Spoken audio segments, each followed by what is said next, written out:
Szervusztok, kedves közönségeim, nézőim, követőim, barátaim, ismerősem. Nagyon szép napra ébredtünk ma. Szentlélek eljövetele, pünkösd napja van, ma meg hétfőn.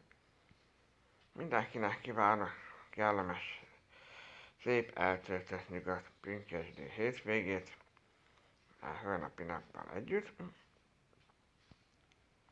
És a Szentlélek áradjon minden emberre a világon. Megint eléneklem Piros pünkösd napján című dalot. Piros pünkösd napján imádkoztam érted. Piros pünkösd napján váltalak vissza téged.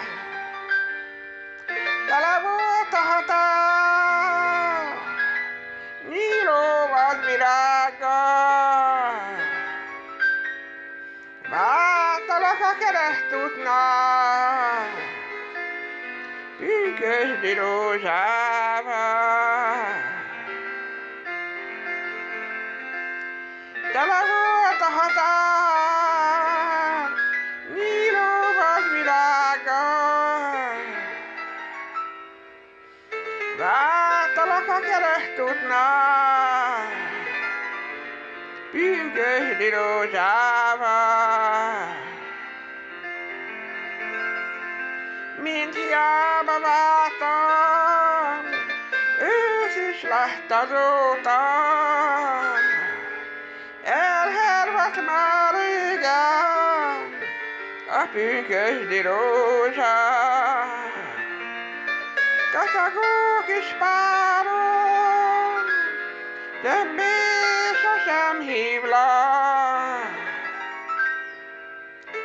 Itt a késő fagyos télben jégvirágok nyílnak. Kacagó kis párom, többé sosem hívlak.